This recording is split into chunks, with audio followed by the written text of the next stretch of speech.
Every building has consequences. Every building takes up space. Every building breathes. Every building creates memories for an unpredictable variety of people. In the very biggest picture and the longest run of public architecture can have, I believe, a very profound effect on people. Jim has always been an activist. Social needs and the understanding of people was always at the forefront of how he thought. It's a very interesting issue. How do you make architecture and have that architecture express a set of values? And I think probably that's what Jim's work has always done.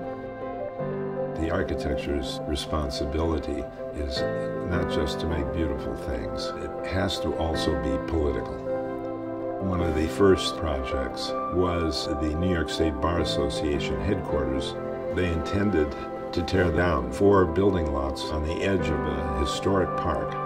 One day I came in with some sketches to them at a meeting and I said, we can save the facades of those buildings. Historic preservation was very important to me, to conserve the old, merging it with the new. Projects were a small part of a larger vision of what we wanted to accomplish. The essence was always to do something that contributed to the surrounding communities, neighborhood, the cities. There was an enormous sensitivity to context. The Clinton Center for Public Policy is built attached to a railroad bridge, and I made a very big case about saving it, restoring it, making it into a footbridge that would connect the presidential center site with what at that time was a very poor neighborhood on the other side of the river. I think the underlying idea was accessibility. He wants his buildings to be accessible. Transparency is often a big part of it.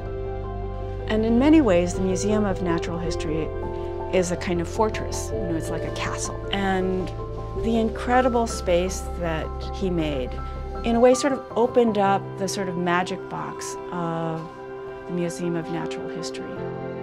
That was a kind of gift for everybody who's ever had a child in New York. If it serves a social purpose, the architecture, it's meaningful. It has reason. The importance of service as opposed to profit, it was drummed into me as a child. It's a personal mantra for me.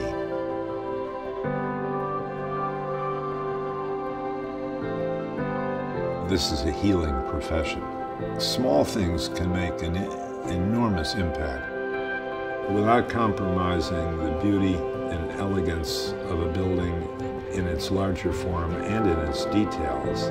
Architecture does bring forth something that makes a permanent contribution to the civilization in which it's being built.